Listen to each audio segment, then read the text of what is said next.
As Assembleias de Deus norte-americanas me convidaram para ir trabalhar na editora Vida. A Vida é para as Assembleias de Deus norte-americanas o que a CPAD é para as Assembleias de Deus no Brasil. E lá, como aqui, separaram em duas partes: a parte da publicação de livros e a parte da revista, que é o Pentecostes Evangelho deles, que é o nosso Mensageiro da Paz e a Revista Seara. E eu fui trabalhar na parte dos livros da editora Vida, que a editora Vida era uma parte das assembleias. Hoje não é mais, ela passou para a Zondervan, uma editora.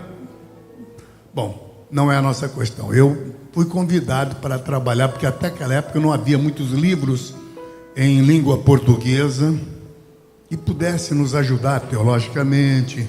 Tínhamos ali, acho que eram algumas literaturas do O.S. Boyer. O Boyer era um americano que morava, o João conheceu, em Pindamonhangaba.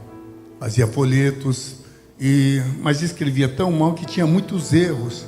E então a editora Vida pegou esses livros da Emprevan, na época, e mais alguns livros em português, e foram fazer uma revisão e começaram a pegar todos os livros que estavam em inglês e em espanhol das Assembleias de Deus, né, para republicar e mandar pela editora Vida no Brasil. Então eu fui convidado para trabalhar como revisor de livro, não é tradutor. Já tinha os tradutores profissionais deles, mas eu era revisor, porque tem linguagem que só o crente conhece, o tradutor não conhece. Bom, eu estava feliz da vida, meus irmãos. Todos os livros que hoje estão aqui no Brasil, como Pequena Enciclopédia Bíblica, foi tudo revisão que eu fiz na época, uma parte dela pelo menos, Foge, Nick Foge, alguns outros livros ali que eu me lembro que eu fiz a revisão deles. Estava ganhando muito bem, porque naquele tempo é como agora, o dólar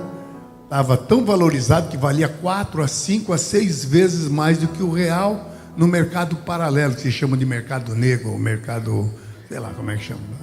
Bom, e eu então ganhei no mês o que não tinha ganhado em toda a vida como obreiro aqui. Na época eu pastoreava Rebouças, depois fui para Irati e acabei vindo para Curitiba para ajudar a criar o Instituto Bíblico IBABEP, que hoje vocês estão sabendo que está na mão do Júnior, o filho do pastor Douglas. Bom, aí eu fui trabalhar na editora Vida, me convidaram.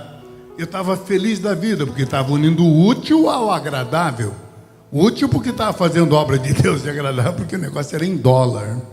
Eu tinha ganhado num mês o que levaria 10 anos para ganhar aqui. Estava feliz da vida, já pensando, comprando aqueles carrões, sabe aquele carrão que você vira motor de um lado, para-choque nem virou a outra esquina. Então, cumprindo, naquele tempo era moda desses carrões compridos, a gente chamava de Lincoln. Era mais comprido que o Galaxy que nós temos, já nem tem mais hoje.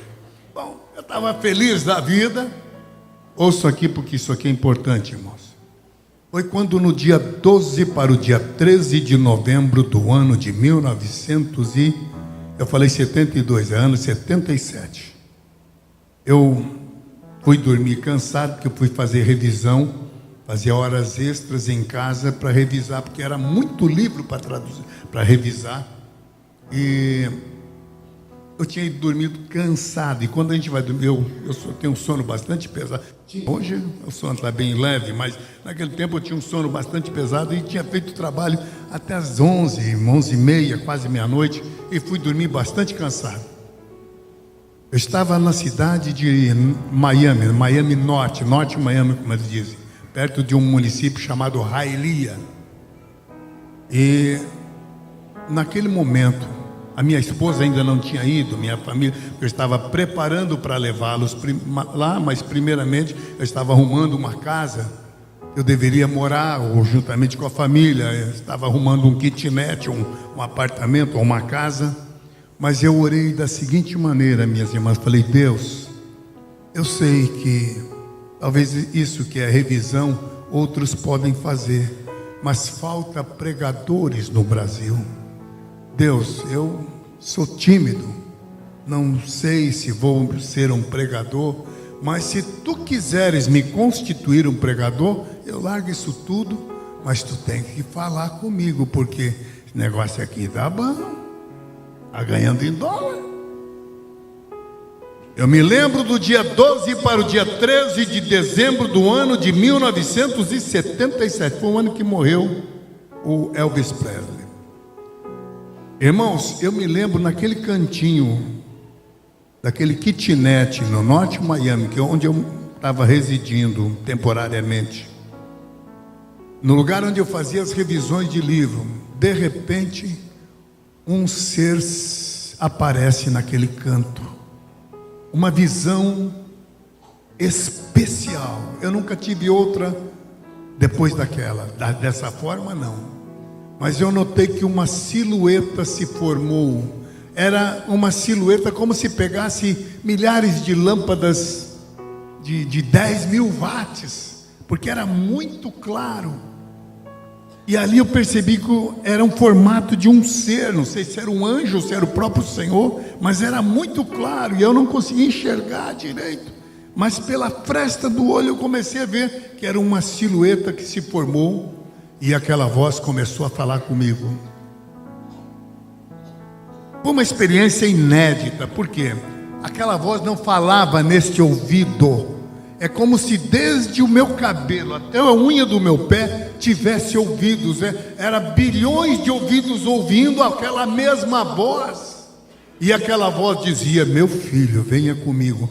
Aí eu percebi que não era uma voz alegre, era uma voz grave de um pai entristecido. E ele me pegou como que um pai pega uma criança no colo e me trouxe para o Brasil. Por que eu estou dizendo que é no Brasil? Porque a característica das igrejas americanas, quem vive lá ou viveu lá sabe que é diferente.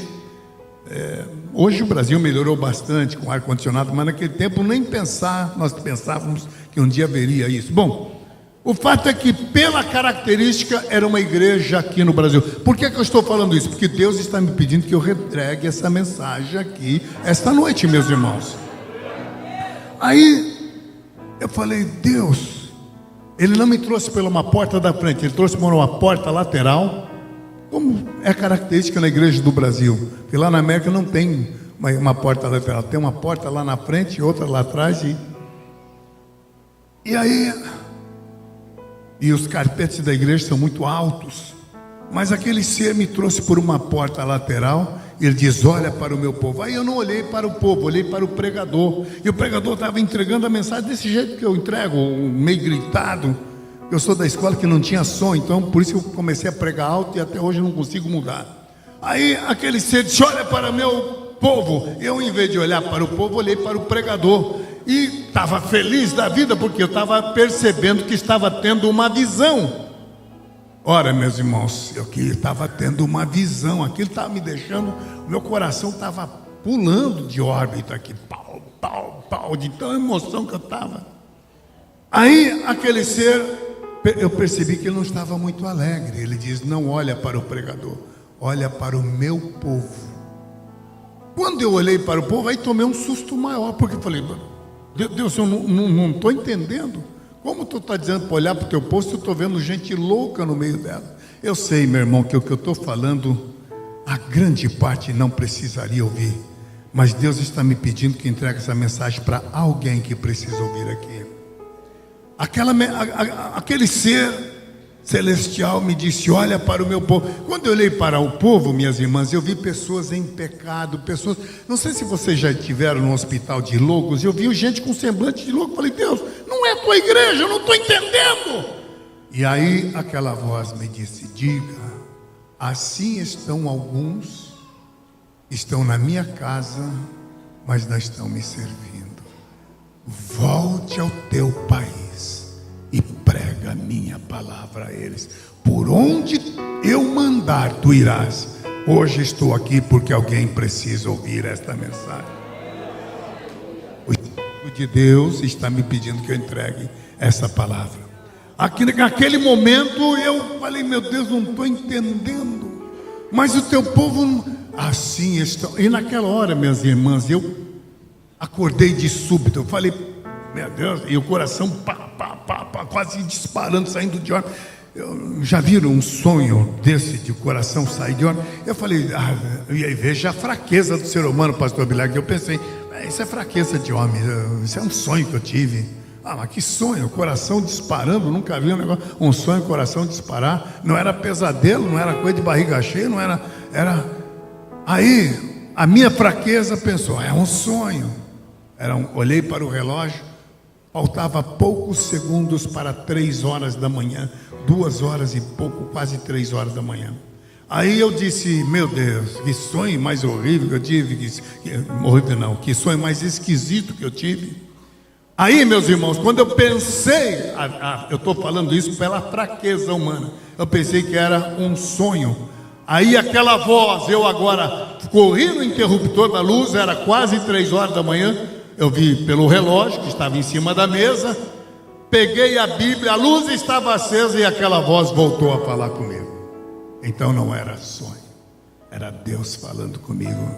E Ele disse, volte ao teu país e diga para aqueles, porque não estás quente nem frio, mas porque estás morno, vomitar-vos-ei para fora. Eu fiquei chocado com aquilo. Esta é a razão de eu ter cumprido o meu ministério por todo esse Brasil, minhas irmãs. E peço que as irmãs orem por mim. Não tenho minha vida por preciosa. Eu sei que meu tempo, eu não pude pregar para os meus netos, como não pude pregar para os meus bisavós, mas eu posso pregar para esta geração.